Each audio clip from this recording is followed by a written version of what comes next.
नमस्कार, आप सबका स्वागत है हमारे एक नए वीडियो में। जैसा कि आप लोगों ने थंबनेल और टाइटल से देख लिया कि आज इस वीडियो में हम लोग अलंकार पढ़ने वाले हैं और 10 मिनट के अंदर पूरा अलंकार हम लोग खत्म कर देंगे। आप लोग देख सकते हैं मेरी एक नोट्स है, इस नोट्स से मैं आपको 10 मिनट के अंदर ट्राई करूँगा कि आपको पूरा अलंकार समझ में भी आ जाए और एग्ज़ाम के लिए आप इसको अच्छे से याद भी कर लें। तो हमारा 3 दिन बाद यूपी पुलिस की एग्ज़ाम है। मैथ्स रीजनिंग आपकी एकदम अच्छी चल रही होंगी, लेकिन हिंदी में कुछ जगहों पर डाउट है। उन्हीं डाउट को क्लियर करने के लिए मैंने ये सीरीज़ अपनी स्टार्ट की है, जिसमें मेरा जो पहला टॉपिक है वह अलंकार का है। तो सबसे पहले अलंकार के अगर हम डिवाइड करेंगे इसको, तो इसका पहला पार्ट होता है जिसको हम शब्द अलंकार बोलते हैं, दूसरा अर्थ। सबसे मेन हमारा क्या टॉपिक होगा कि अलंकार 2 टॉपिक होते हैं, पहला होता है शब्द, दूसरा होता है अर्थ। अब शब्द के अंदर हमारे जो मेन अलंकार होते हैं वह 4 होते हैं। शब्द के अंदर कितने होते हैं? 4 होते हैं। पहला अनुप्रास है, दूसरा यमक है, तीसरा श्लेष है, चौथा वक्रोक्ति है। अभी अर्थ हम नहीं टच करेंगे, सबसे पहले हम शब्द के बारे में बताते हैं।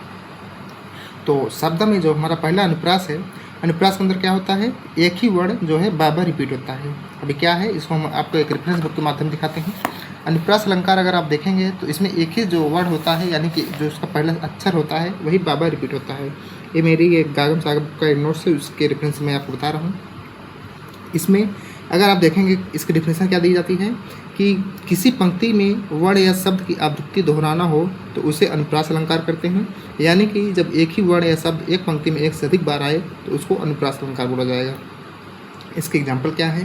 पावस ऋतु थे, पर्वत प्रदेश, पल पल परिवर्तित प्रकृति वेश। यहाँ उदाहरण क्या बताया गया है? पावस, पर्वत, प्रदेश, पल पल परिवर्तित प्रकृति।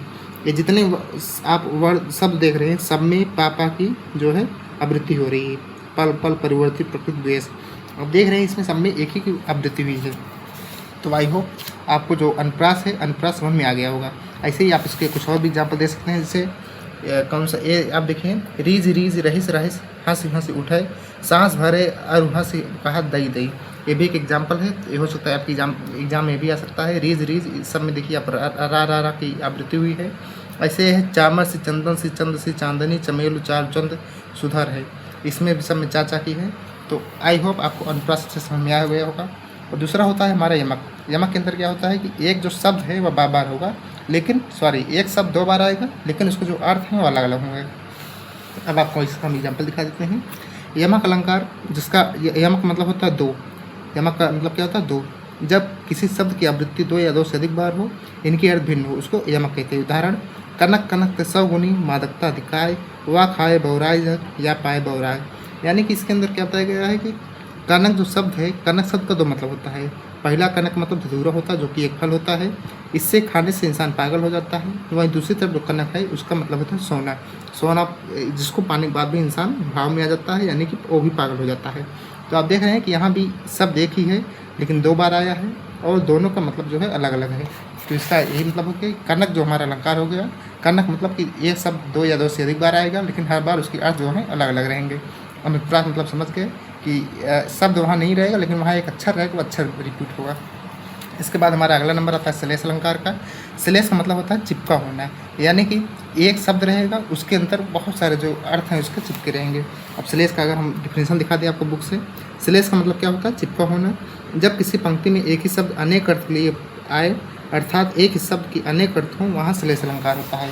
जैसे कि आप इसका एग्जाम्पल देखिए, रहीमन पानी राखिए, बिन पानी सब सून, पानी गए न उबरे, मोती मान सून। ये रहीम की लाइन है। यहाँ पे पानी शब्द के जो 3 अक्षर हैं, इनके 3 अर्थ हैं। मोती की चमक उसका एक अर्थ हो गया, मनुष्य की इज्जत और चून के साथ जल। अर्थात जो यहाँ श्लेष अलंकार है उसमें पानी तो आया है आपके अलग अलग बार, एक ही शब्द है, लेकिन उसके जो अर्थ हैं वह अलग अलग हैं, हर बार अलग अर्थों की आया है। अभी इसके बाद हमारा जो शब्दालंकार, इसका एक आखिरी टॉपिक बचता है, वह है वक्रोक्ति अलंकार।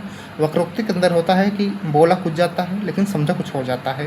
तो वक्रोक्ति का एक एग्जाम्पल आप देखिए, उससे समझ जाएंगे। वक्रोक्ति का मतलब होता है वक्र धन उक्ति, यानी कि टेढ़ा और उक्ति का मतलब कथन, अर्थात टेढ़ा कथन। जहाँ वक्ता के द्वारा बोले गए शब्दों का जो श्रोता है वह अलग अर्थ निकाले, वहीं वक्रोक्ति अलंकार होता है। कौन तुम मैं घनश्याम, 2 बरसों कित जाए। यहाँ राधा और कृष्ण के बीच संवाद है। जब कृष्ण राधा के यहाँ जाकर दरवाज़ा खटखटाते हैं तो भीतर से राधा बोलती हैं, कौन हो तुम, यहाँ क्यों आए हो।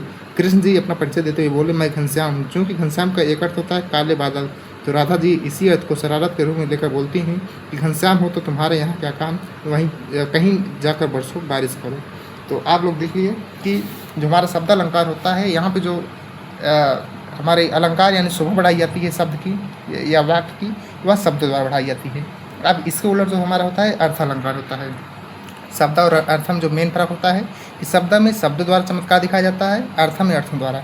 शब्द के अंदर हमने पढ़े 4 अलंकार, अनुप्रास, यमक, श्लेष, वक्रोक्ति। आई होप आपको चारों समझ में आ गए होंगे।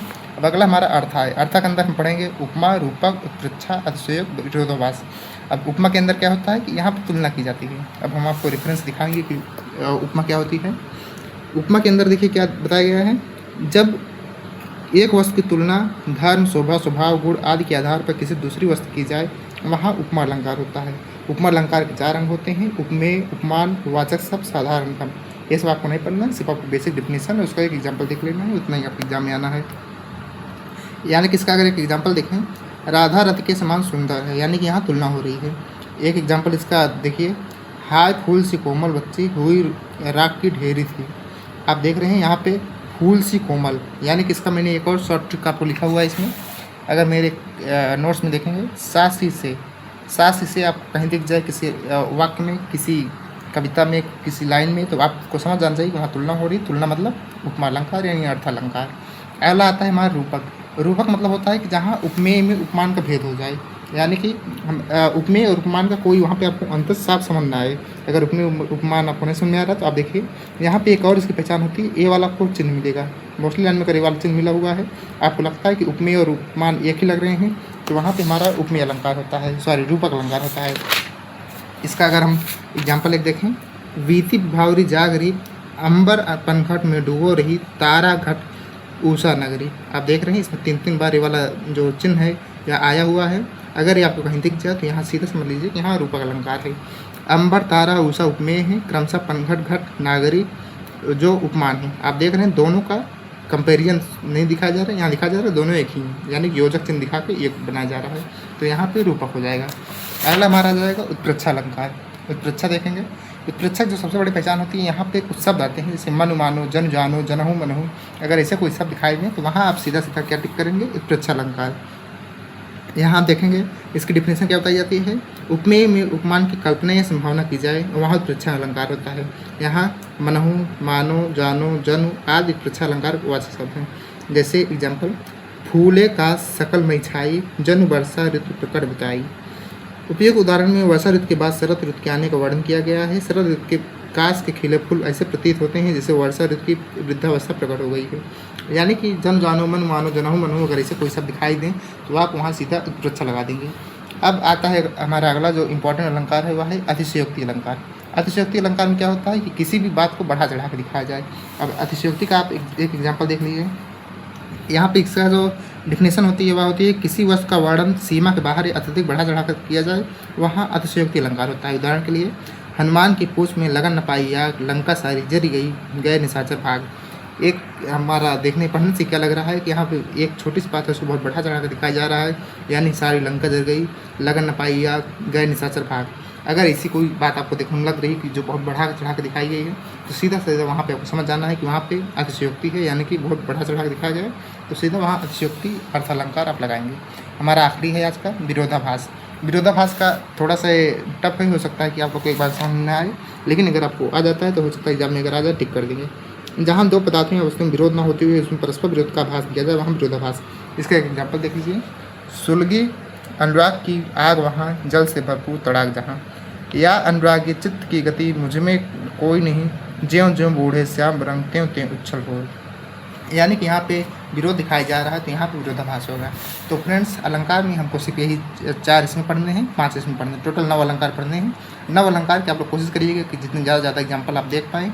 आप कोशिश करिए कि ऐसे पढ़िए कि अगर आप उसके एग्जाम्पल देखते ही आपको समझ में आ जाना चाहिए।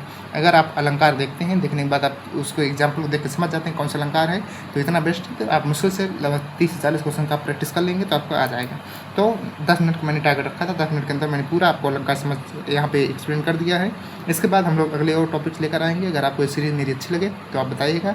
अगर आप लोग के कमेंट आते हैं तो हम इसे मैथ और रीजनिंग में भी स्टार्ट करेंगे। हमारा 3 दिन का टाइम बचा हुआ है, 3 दिन में हम कोशिश करेंगे कि अपने सारे सिलेबस को मैक्सिमम से मैक्सिमम कंटेंट के साथ छोटे से छोटे टाइम स्पेन में हम खत्म कर दें और आपको एक अच्छा कंटेंट एक अच्छी क्वालिटी के साथ यहाँ पे डिलीवर किया जाए। मिलते हैं एक नई वीडियो में, तब तक के लिए जय हिंद, धन्यवाद, thank you friends, thank you, जय हिंद।